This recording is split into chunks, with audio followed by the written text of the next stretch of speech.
만남의 장소가 또 기회가 될 수 있기를 바랍니다. 오늘 여러분들과 함께 나눌 말씀은 야고보서 2장 1절에서 13절의 말씀입니다. 함께 한 구절씩 읽도록 하겠습니다.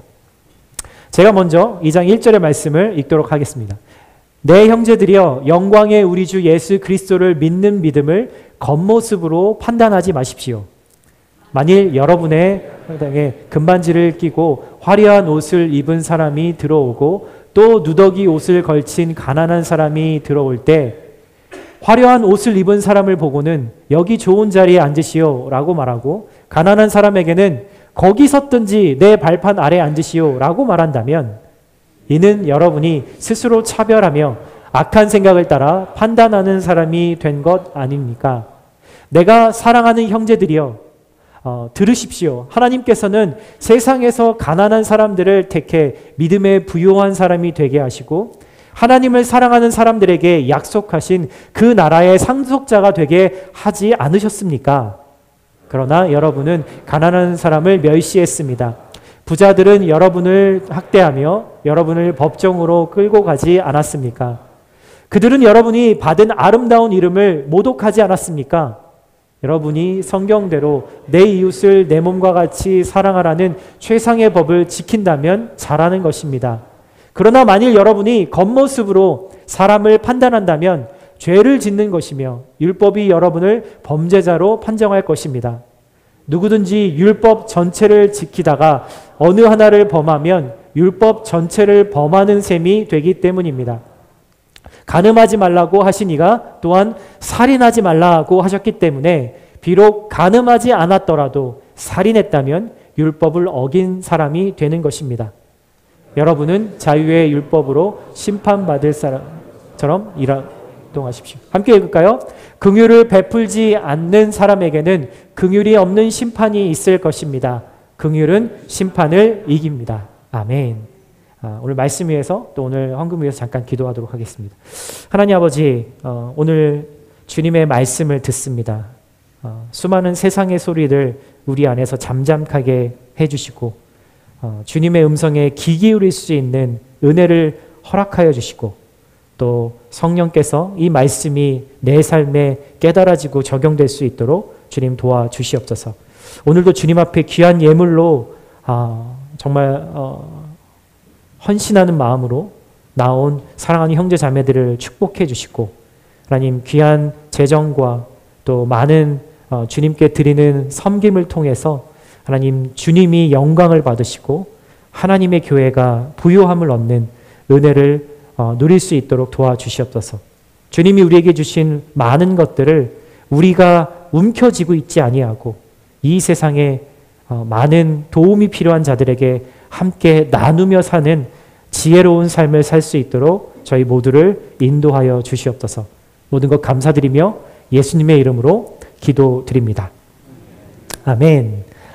네, 오늘 여러분들과 함께 나눌 말씀은요, 믿음이 있다면 겉모습으로 판단하지 마십시오 라는 제목입니다. 네, 제가 예전에요, 저희 아이들의 학교에서 초대를 받아서, 학부모들 초대를 받아서 그 경기를 보러 간 적이 있습니다. 여자 발리볼 경기를 보러 간 적이 있었어요. 중학생들이 처음 중학생이 되어서 처음으로 발리볼 팀에 들어가서 처음으로 발리볼 경기를 하는 경기였기 때문에, 거기에 초대받았기 때문에 제가 아마 엄청 재밌지는 않을 거다라고 생각을 하고는 갔습니다. 근데 제가 예상했던 대로 제가 TV에서 예전에 보던 그 발리볼 경기와는 참 많이 달랐습니다. 두 팀이 실력이 아주 비슷비슷했기 때문에 큰 차이가 없었지만 저는 제 아이가 속해 있던 그 학교 팀을 응원했고 그 팀이 근소한 차이로 결국 이겼어요. 근데 제가 보니까 이렇게 경기를 이렇게 1시간 정도 이렇게 보니까 두 팀이 누가 이기고 누가 지는 게 별로 의미가 없겠다라는 생각이 들었어요. 왜냐하면 서브가 성공이 된다면 거의 80% 점수를 먹더라고요. 네. 상상이 가실 거예요. 보통 배구는 넘기면 받아서 올리고, 예, 이렇게 스파이크가 이제 저희 머릿속에 있는 배구인데, 예, 넘기는 것도 확률이 50%가 안 되지만 일단 넘기면은 거의 받지 못하기 때문에 그렇게 해서 점수를 내더라고요.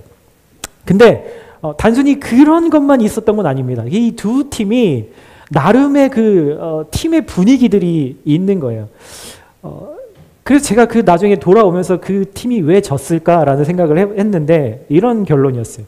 그 팀은 어떤 선수가 서브를 해요. 서브를 해서 한 50%의 확률로 성공할 수도 있고 이제 실패할 수도 있는데 실수를 하고 이렇게 실패가 되면 다른 팀원들의 선수들의 얼굴이 막 이렇게 굳어지는 거예요. 표정이 별로 좋지 않은 거예요. 그러다가 서브가 성공하면은 너무나 막 얼굴이 막 이렇게 환해지고 또 막 잘했다고 친구들 이렇게 격려해주고 하는 거죠. 잘하건 못하건 같은 팀인데 그 케이스 바이 케이스 서로를 대하는 그 경기의 결과를 대하는 모습들이 너무나 다른 거죠. 물론 이제 이 스포츠를 이렇게 입문하는 선수들이었기 때문에 당연한 모습들이었겠지만 어떤 친구는 이렇게 서브를 하면서 계속 자기를 응원하러 온 사람들에게 이렇게 손을 흔드는 그런 모습도 이렇게 보게 되더라고요. 참 귀엽기도 하고 여러 가지 생각이 들었습니다.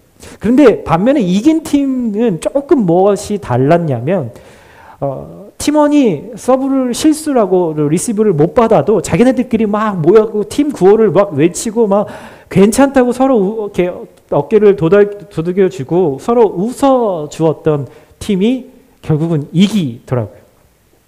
이 경기는 혼자 하는 게임이 아니잖아요. 그렇죠? 함께 하는 경기에서는 개인의 실력보다 팀워크, 팀의 분위기가 어떤가에 따라서 정말 그 결과가 달라질 수 있구나라는 것을 제 마음속에 깨닫고 왔습니다. 처음에 그 경기장에 들어갈 때 저는 당연히 무료라고 생각하고 들어갔는데 5불을 내라는 거예요. 그래서 제가 그 경기를 보고 처음 시작할 때는 5불 이렇게 생각을 했는데 끝나고 나오면서는 정말 중요한 레슨을 얻었구나. 우리가 속해 있는 공동체, 우리가 한 팀이라고 생각하는 그 공동체, 교회에서 어떻게 우리가 팀워크를 깨트리지 않고 잘 지켜나가느냐가 정말 공동체에서는 중요하구나 라는 생각을 했고 오늘 우리가 읽었던 이 야고보서 2장의 말씀이 바로 그러한 이야기들을 해주고 있다는 겁니다. 지난주와 다르게 계속 성경이 다 달라지고 있어요. 이번에는 야고보서라는 신약의 성경이고 야고보라는 사람이 쓴 편지입니다. 어떤 교회의 특정한 한 교회만 대상으로 쓴 것이 아니라 그 당시 흩어져 있는 수많은 교회들, 예수님의 교회들에게 썼던 편지였죠. 야고보라는 사람의 이름을 여러분들 성경에서 좀 많이 들어보셨을 거예요. 그렇죠? 여러 군데 많이 등장합니다. 당시에 그 철수, 영희, 우리 당시에 그렇게 흔했던 이름처럼 아주 흔한 이름이었어요. 예수님의 12제자 중에서도 야고보라는 이름을 가진 사람이 2명이 있는데 오늘 이 야고보서를 쓴 사람은 그 사람이 아니라 예수님의 형제였던 야고보라는 사람이 쓴 편지였습니다. 사실 많은 분들이 예수님의 형제들, 가족들에 대해서는 사실 그렇게 포지티브한 그런 생각들을 가지고 계시지 않을 거예요. 막 예수님이 사역하고 있는데 막 끌어서 데리고 가려고 했고 저 아이는 미쳤다라고 얘기를 하기도 하고 그래서 예수님이 다 내 가족이 아니라 하나님 안에서의 가족들에 대해서 이야기를 하신 적이 있었죠. 그래서 우리가 그런 예수님의 형제들에 대해서 그런 선입견들이 좀 있겠지만 중요한 거는 이 야고보라는 사람이 예수님의 형제가 예수님이 십자가에서 돌아가신 후에 이들에게 엄청난 큰 변화가 찾아왔었다라는 겁니다. 예수님을 메시아로 믿기 시작했고요. 그 이유를 고린도전서 15장에 보면은 바로 이 야고보가 부활하신 예수님을 만났기 때문이다라고 이야기를 하죠. 예수님이 이 형제였던 야고보를 찾아가신 거예요. 이 야고보는 십자가에서 죽으신 예수님을 만나고 또 부활하신 예수님을 만나서 완전히 변화된 삶을 살게 되었어요. 그래서 나중에 예수님이 승천하시고 예루살렘을 떠나지 말고 너희들이 기도하면서 기다리고 있으라, 성령을 기다리라고 하셨을 때 그 마가의 다락방에 모였던 120명의 사람 가운데 바로 예수님의 형제들이 그리고 야고보가 바로 그곳에 있었으면서 바로 성령의 성령을 받는 경험을 하게 된 거죠. 그리고 이 야고보는 정말 드라마틱한 인생의 변화를 겪고 훗날 예루살렘에 가장 처음으로 세워진 교회, 예루살렘 초대교회의 리더가 되게 됩니다. 네, 정말 드라마틱한 인생이지 않나요? 야고보는 여러 개의 별명들을 이렇게 붙입니다. 그래서 유세비우스라는 유대 역사학자가 이 사람의 별명이 뭐였냐라고 이야기하냐면, 초상화를 이렇게, 야고보의 초상화를 이렇게 그렸더라고요. 낙타무릎이었다. 이 사람의 별명이 낙타무릎이었다. 혹시 낙타를 보신 적 있나요? 낙타는 자리에 앉을 때 무릎을 꿇고 이렇게 다리가 기니까요. 앉기 때문에 저 무릎이 그냥 사람의 무릎같이 되지 않고 정말 딱딱하게 완전 돌덩이처럼 저렇게 굳어진다라고 합니다. 무릎을 하도 많이 꿇고 잠을 자고 뭐 그렇게 하기 때문에 그런 것이죠. 그만큼 기도의 사람이었다라고 해서 바로 야고보를 그렇게 별명으로 불렀던 거예요. 여러분, 이 야고보가 이 야고보서를 쓴 거는 예수님이 부활 승천하시고 45년 정도가 흘러간 시점에서 이 편지가 쓰여졌거든요.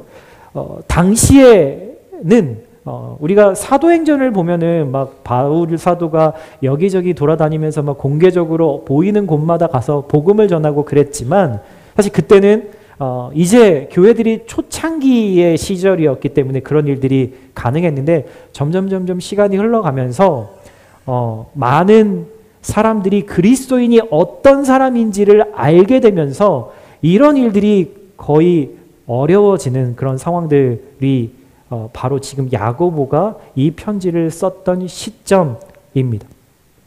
그런 상황들 가운데서 오늘 이 야고보가 2장 1절에 이렇게 이야기합니다. 내 형제들이여, 영광의 우리 주 예수 그리스도를 믿는 믿음을 가지고 다른 사람을 겉모습으로 판단하지 마십시오.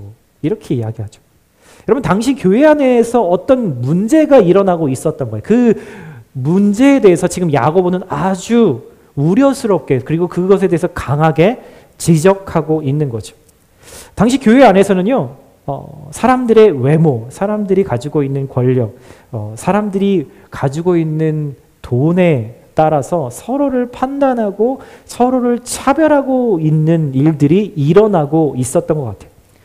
사실 이 야고보서가 쓰여질 당시에는 초대교회가 세워진 지 어느 정도 시간이 지났기 때문에 이때는 정말 그리스도인들이 삶이 아주 쉽지 않은 삶이었습니다. 사람들이 다 그리스도인들이 어떻게 사는지를 알고 있었기 때문에 로마와 로마의 식민지 영토 모두에서 그리스도인들을 사회의 악이다라고 그렇게 생각했었던 때였거든요.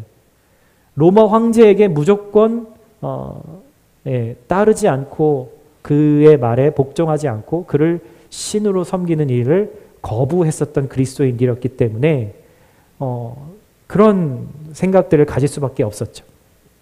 당시의 사회 시스템은 지금하고 완전히 달랐어요. 지금은 여러분들 내가 정치적으로 레프트이든 라이트이든 뭐 좌파든 우파든 혹은 중도든 뭐 중도 우파든 뭐가 됐든 간에 내 의견은 내 의견이고 내가 직장에서 일을 하고 내가 비즈니스를 하고 하는 일들은 그거랑은 별개의 문제이지만 그 당시는 그렇지가 않았어요. 여러분, 그 당시에는요, 내가 조그마한 장사를 하려고 해도 그 시장의 연합 어소시에이션에 가입을 해야 되고, 내가 어떤 무슨 수공업이든 뭐 대장장이를 하든 뭘 하든 간에 길드라는 그 협동조합에 가입이 되어져서 그 사람들만 그런 장사를 하고 내가 어디에 속해서 직장 생활을 할 수 있었기 때문에 그 어소시에이션에서 하는 모든 규칙을 따른다라는 가정하에서만 그 경제 생활이 가능할 수 있었던 거죠. 그런데 거기에는 뭐 황제 숭배, 우상 숭배 같은 그런 조항들, 여러 가지 불합리적인 그리스도인들의 관점에서는 받아들일 수 없는 것들이 있었기 때문에 그것을 동의하고 그런 일들을 할 수 없었던 많은 그리스도인들은 가난하게 살 수밖에 없었습니다. 그 당시에 그리스도인의 한 사람으로서 살아간다는 것은 지금하고는 많이 다른, 많은 제약 속에서, 제한 속에서 살아간다는 것을 의미했어요. 그래서 그리스도인들은 믿음을 가지고서도 부요하게, 넉넉하게 산다는 게 쉬운 일이 아니었습니다. 그래서 많은 그리스도인들이 가난했죠. 그럼에도 불구하고 성경은 교회가 성장하고 많은 사람들이 예수님의 제자가 되었다라고 그렇게 증언합니다. 여러분, 참 이해되지 않는 놀라운 일이지 않습니까?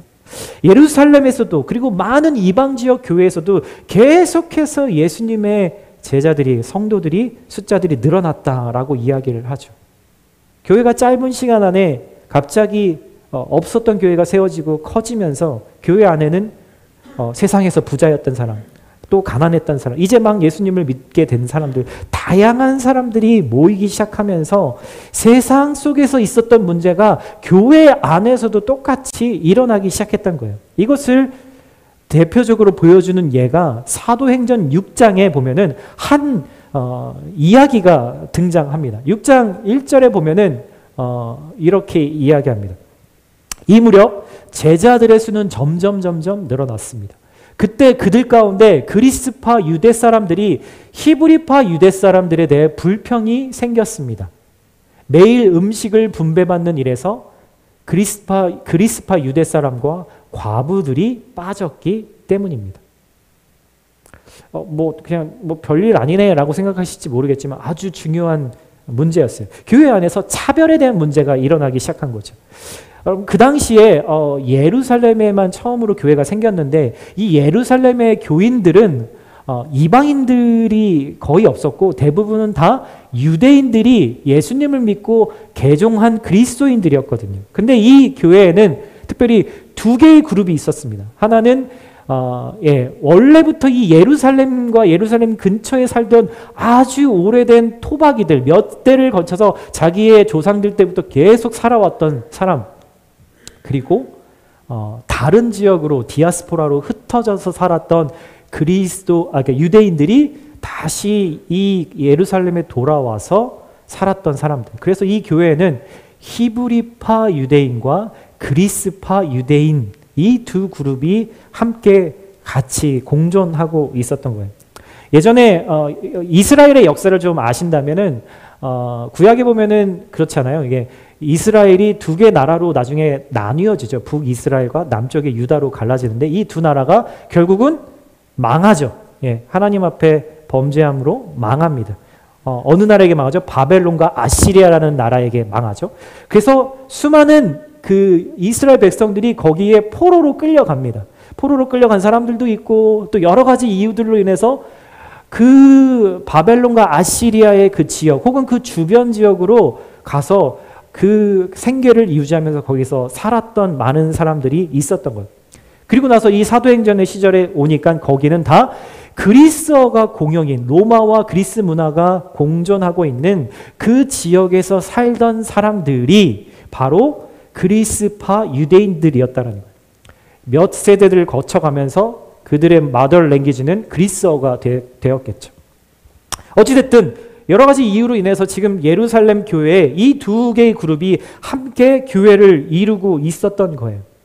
그런데 이 교회에서 정말 중요하게 생각했던 사역이 구제 사역이었는데 그게 뭐였냐면, 여러분 계속 예전에도 말씀드렸지만 당시에 고아랑 과부를 섬기는 것이 성경 전체에서 항상 중요한 사역 중에 하나였어요. 왜냐하면 지금은 사회 보장 시스템이 잘 되어 있기 때문에 정말 굶어 죽거나 이런 아주 극단에 처해서 죽는 사람들이 미국이나 한국 같은 데에서는 별로 없죠. 근데 이때에는 남편이 없거나 자식이 없는 여인들의 경우는 홀로 경제 생활을 할 수 있는 방법이 거의 없었습니다.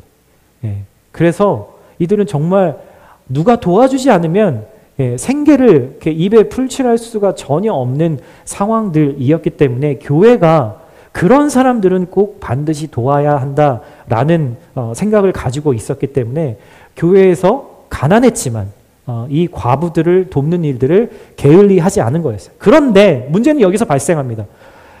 이 과부들을 돕는 이 사역 가운데 히브리파 유대인들의 과부들은 그 도움을 잘 받고 있었는데 그리스파 유대인들의 과부들은 이 도움을 받는 것에 배제가 되고 있었던 거예요. 그랬더니 그런 일들이 생기니까 이 히브리파 유대 사람들에 대해서 불평하는 일이 생기게 되었다라는 것이죠.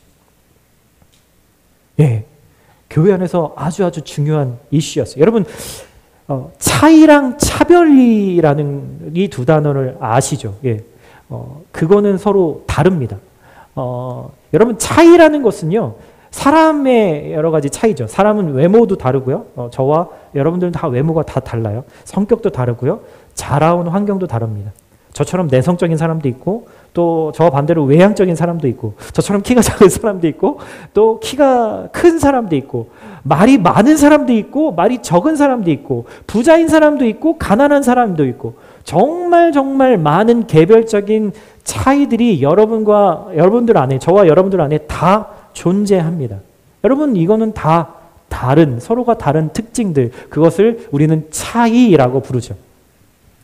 그리고 그 차이는 서로가 다를 수 있다는 것, 그 다양성을 인정하는 것을 이야기해요. 그런데 차별이라는 것은요, 그 사람의 차이를 가지고 내가 판단하는 거예요.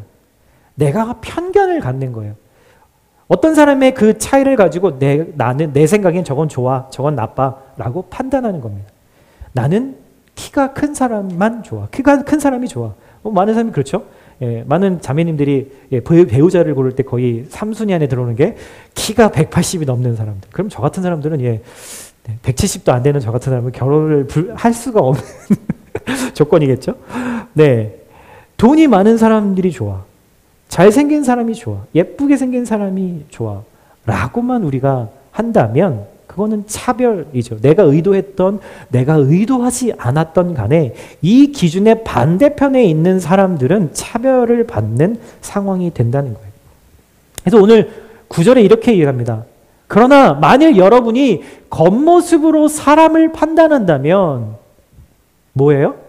죄를 짓는 것이면, 하나님 앞에 죄를 짓는 것이면 율법이 여러분을 범죄자라고 분명히 판정할 겁니다. 라고 그렇게 이야기를 한다라는 거예요.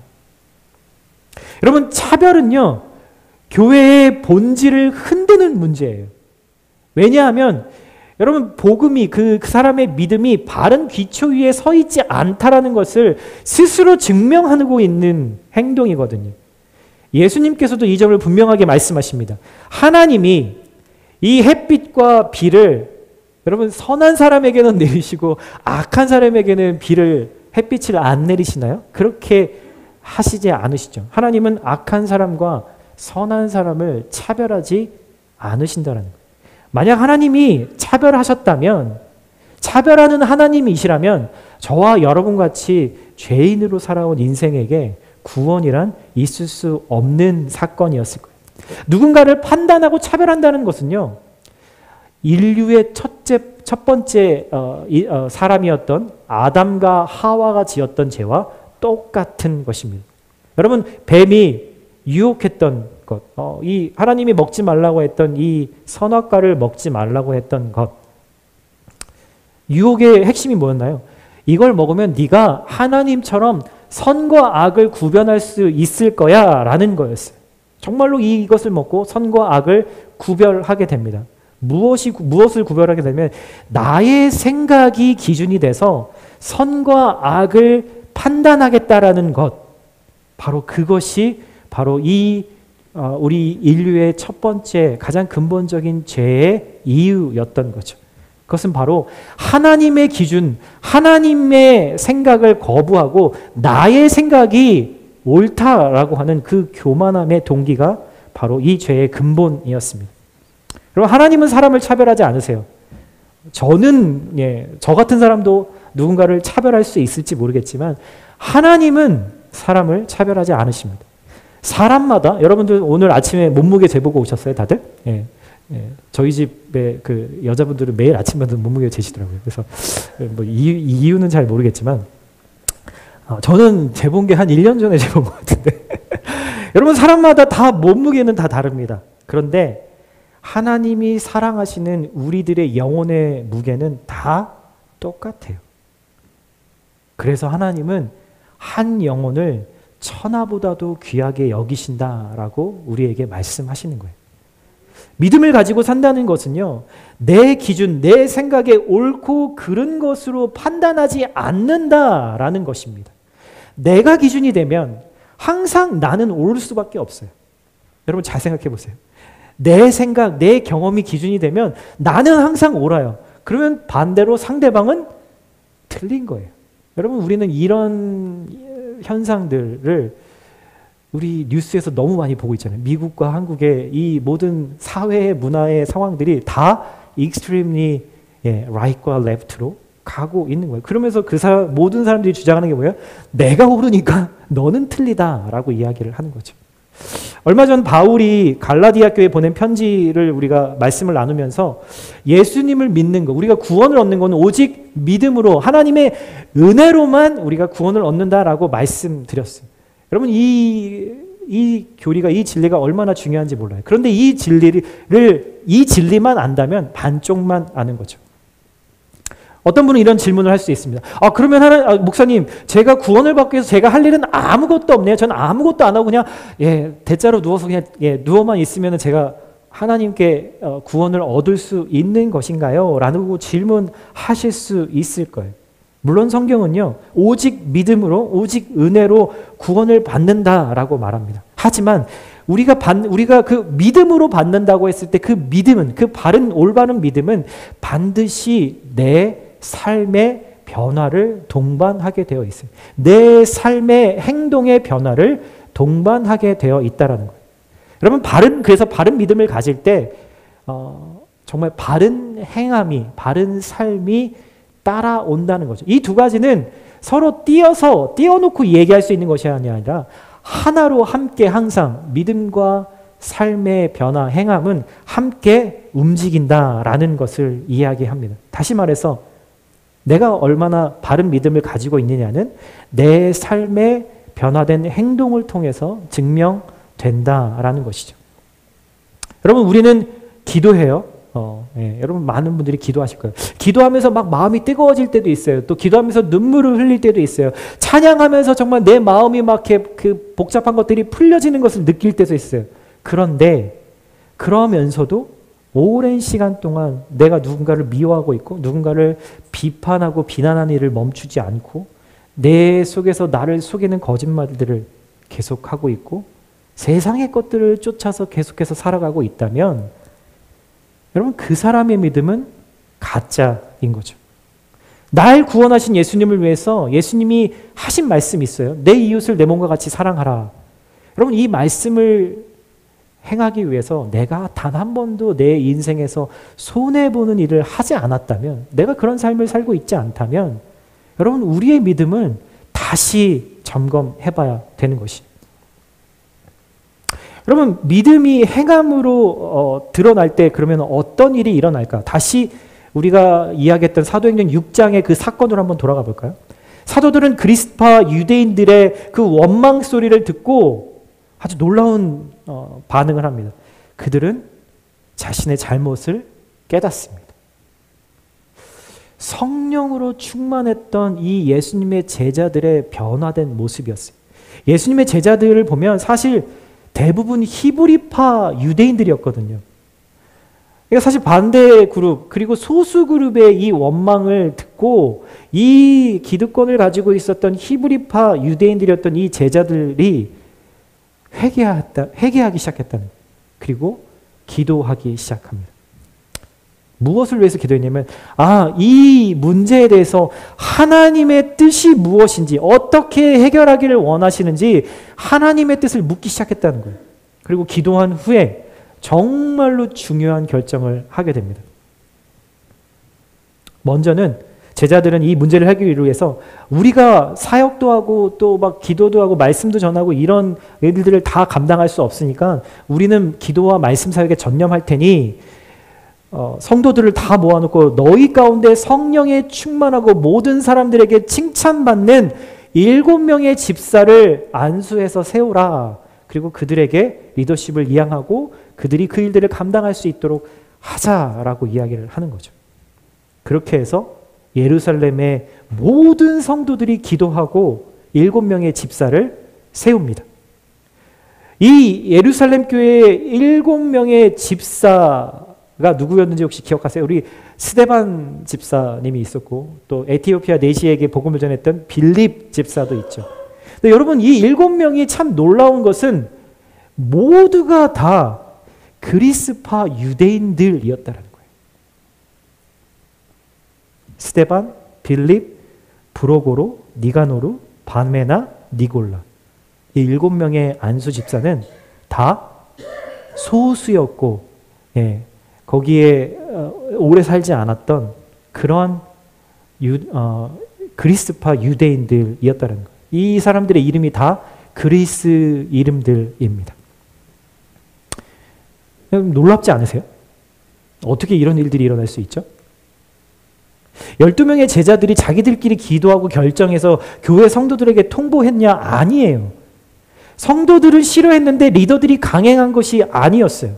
교회 안에 문제가 생겼을 때 리더들과 모든 성도들이 자신들의 생각대로 판단하지 않고 말씀 안에서, 기도 안에서 하나님의 뜻이 무엇인지를 찾았다라는 거예요. 분별하려고 했다라는 거죠. 여러분 무슨 일이 지금 벌어진 건가요? 다수가 소수를 위해서 원래 기득권을 가지고 있었던 사람들이 그렇지 않은 사람들에게 자신들이 가지고 있었던 권한, 힘을 넘겨주었다라는 것이죠. 여러분 놀랍지 않으세요? 만약에 우리라면 과연 이런 일들이 일어날 수 있었을까요? 이렇게 7 집사가 세워지고 나서 교회 안에는 더 이상 이 문제로 소외받거나 차별받는 일들이 사라졌어요. 그러고 나서 6장 7절에 이렇게 이야기합니다. 함께 읽어볼까요? 시작.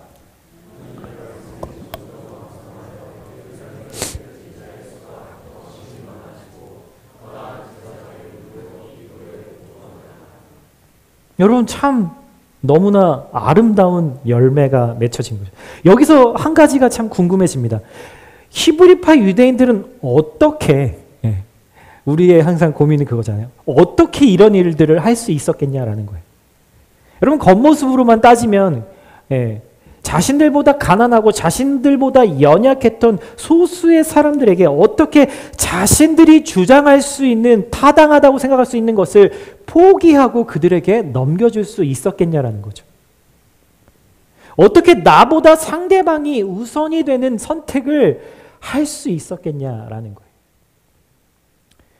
분명한 사실은 자기의 마음과 생각을 기준으로 삼지 않았기 때문에 이런 결정을 할 수 있었다라는 겁니다. 내 생각보다 주님의 생각이 더 중요했기 때문에. 아마 여러분들 이 성도들이 이 문제를 놓고 기도했던 그 시간으로 우리가 한번 상상해서 보면 이 사람들 마음 안에 얼마나 많은 스트러글들이 있었을까요? 뭐라고요, 하나님? 지금 제가 가지고 있는 이거를 다 내놓으라고요? 그리고 저 사람들을, 저 형편없는 사람들을 이렇게 세우고 그 사람들에게 모든 권한을 주고 나는 그냥 서포트만 하라고요? 하나님 어떻게 저한테 이러실 수가 있어요? 라고 아마 기도하면서 그런 마음 들지 않았을까요?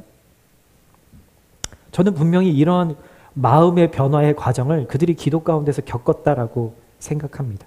그런데 이 기도의 끝에 결말은 내 생각이 중요한 게 아니라 내 기준이, 내 경험이 중요한 것이 아니라 하나님의 기준이 내 생각보다 우선하는 것이구나 라는 것을 그들이 인정하고 하나님의 뜻을 따르기로 결정했다라는 것입니다.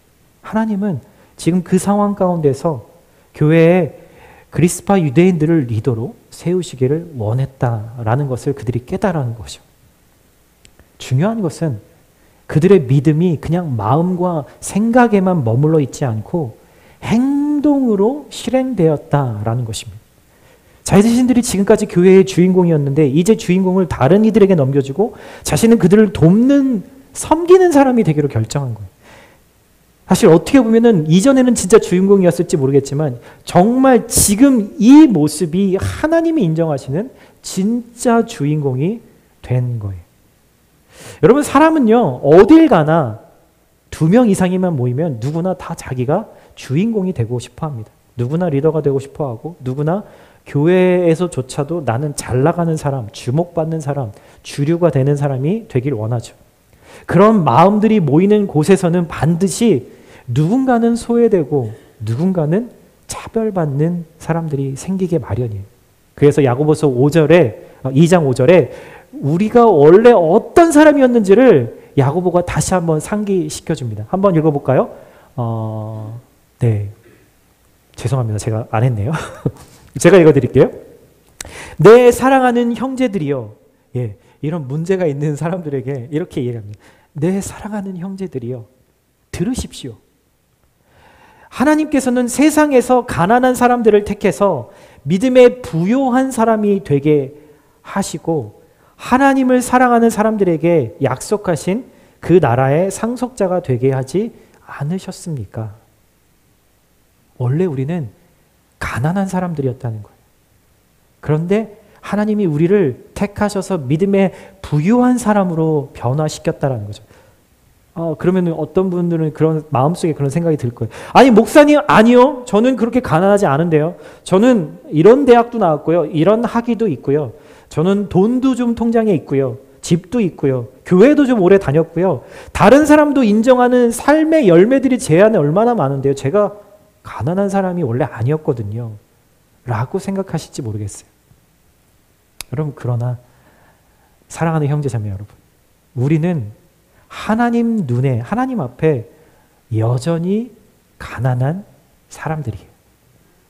여전히 내 영혼은 방황할 때가 참 많고요. 특히나 남을 판단하고 나를 높이려는 그 유혹 앞에서는 누구보다 빨리 달려가는 사람이잖아요. 여러분, 우리가 세상 기준으로도 얼마든지 차별받을 수 있는 조건들이 우리 안에 있지만 그런 나를 하나님은 부유한 사람, 하나님께서 의롭다라고 인정하시는 사람으로 세우신 그 이유는 하나님이 나를 차별하거나 판단하지 않으시고 나를 조건이 아니라 사랑하기로 결정하셨기 때문입니다. 많은 청년 젊은이 여러분, 사랑은 감정으로 하지 않습니다. 여러분 이걸 꼭 기억하셔야 돼요. 저는 제 아내를 처음 만났을 때 제가 정말 감정으로 사랑하는 시간이 정말 저는 길었다고 생각해요. 한 2년 가까이는 뭐든 다 예뻐 보이더라고요. 근데 그 이후부터는 감정이 사랑을 이끌어가지 못하더라고요. 여러분, 사랑은요, 내가 그 사람을 사랑하기로 결정하고 사랑하는 겁니다. 여러분, 그래서 하나님은 나를 판단하지 않으세요. 내가 누군가를 판단하고 차별하고 끼리끼리만 모이는 그런 사람이라면 아직 나는 하나님 앞에서 내가 얼마나 가난한 사람인지, 얼마나 가난한 영혼인지를 아직 잘 깨닫지 못한 상태에 있는 것일 거예요. 이것을 아는 것이 정말로 하나님의 은혜 가운데 거하는 사람입니다.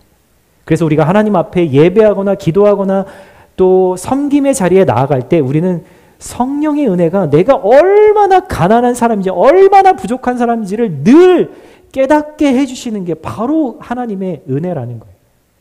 나의 가난함을 깨달을 때 진짜 감사가 나오는 이유가 되는 것이죠.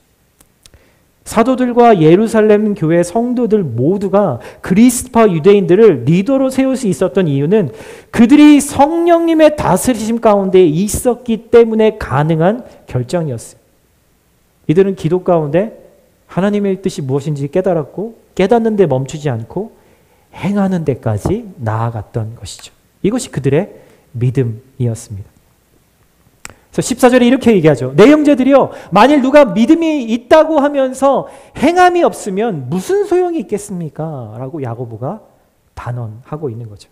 여러분, 이 일을 계기로 인해서 초대교회에 엄청나게 많은 일들이 생깁니다. 히브리파 유대인들에게서 그리스파 유대인들에게로 교회의 중심축이 옮겨가면서 교회는 유대인과 이 율법이라는 이 장막 안에서 벗어나지 못하고 있었는데 그 벽을 깨고 가난하고 소외받고 방황하고 있는 이방인들에게까지 그들의 복음을 들고 그들의 사랑을 들고 섬김을 들고 나아가게 되었다라는 거죠. 그리스파 유대인들은 이스라엘이 아닌 다른 나라에 살던 사람들이었잖아요. 그래서 그 사람들은요, 다른 문화, 다른 언어, 다른 인종, 이들과 함께 모여 살고 그들에게 이 말을 걸고 그들을 초대하고 그들과 함께 공존하면서 사는 것이 늘상 그들의 삶이었기 때문에 어렵지 않았어요. 이런 다양한 삶의 경험이 이전까지 미처 다가가지 못했던 사람들, 인종들, 그리고 문화에까지 복음과 그리스도인들이 다가갈 수 있게 만든 이유가 되었습니다. 만약 그리스파 유대인들에게 이런 과거의 경험들이 없었다면 교회는 어쩌면 우물한 개구리가 되어서 지금 우리가 살고 있는 이 칼라마주에 있는 나에게까지 예수님의 복음은 전해지지 않았을지도 몰라요. 그래서 사도행전 6장 7절에 수많은 제사장의 무리들이 돌아왔다고 하잖아요. 이 제사장들의 무리는 히브리파 유대인들하고 원수지간이었던 바리새파 사람들이었거든요. 이 제사장들이 그리스파 유대인들의 복음을 듣고 그들의 열린 마음을 통해서 예수님을 믿고 성도가 되는 놀라운 일들이 일어나게 되었다라고 이야기를 하는 거죠. 여러분, 이것이 교회의 모습이고 교회의 아름다움입니다. 사랑하는 형제자매 여러분, 요즘 너무 바쁘시죠? 네. 정말 또 새 학기를 또 시작하면서 많은 걱정도 있을 거고, 또 뭐 가정에서든 또 일터에서든 정말 여러 가지 고민해야 되고 내일을 생각하기보다는 오늘 하루를 잘 살아내는 것이 나의 목표인 분들도 참 많으실 거예요. 하루를 정말 평안하게 살아낸다는 게 참 쉽지 않습니다. 하나님은 나의 삶을 가지고 우리의 삶을 그려가세요. 무슨 말이냐면 여러분은 한 사람 한 사람의 인생을 가지고 우리 전체, 우리 공동체의 삶을 그려가고 계신다라는 거예요. 우리가 너무 바빠서 내 삶, 내 가족만 생각할지 모르겠지만 하나님은 나의 개인의 삶을 통해서 우리 전체의 모습을 그려가고 계신다라는 것을 여러분 잊으시면 안 돼요. 우리를 만드시기 위해서 나의 삶을 변화시켜 가고 계신 거예요. 나를 사랑하시는 하나님을 경험하고 있다면 여러분 이제 그 사랑이 말뿐이 아니라 정말 그것을 증명하기 위해서 우리의 형제 자매보다도 우리가 낮아지는 나의 기준이 아닌 하나님의 기준으로 때로는 리더의 자리에 때로는 서포터의 자리에 우리가 기꺼이 나아갈 수 있어야 한다라는 거죠. 여러분 낮아짐의 기쁨을 한번 경험해 본 사람은 더 낮아지려고 합니다. 그 은혜가 얼마나 나를 부욕해 하는지 그 기쁨은 이 세상에서 내가 아무리 돈을 많이 벌고 수많은 사람들에게 인정을 받아도 얻을 수 없는 그 기쁨이기 때문에 그 낮아짐을 오히려 더 적극적으로 기뻐하며 감사함으로 가는 것이죠. 사랑하는 형제자매 여러분, 우리 칼라마주 교회가 또 저와 여러분이 매일매일 우리의 낮아짐을 통해서 그리고 나의 기준을, 나의 생각을 내려놓는 것들을 통해서 그리고 우리의 손과 발의 사랑의 수고들로 인해서 우리가 아름다워지는 그 모습을 여러분들이 함께 꿈꾸고 함께 그려나갔으면 좋겠습니다. 이것이 바로 교회에 원하시는, 바라시는 하나님의 꿈인 것을 믿으시기를 축복합니다. 아멘. 아멘. 이 시간 우리 함께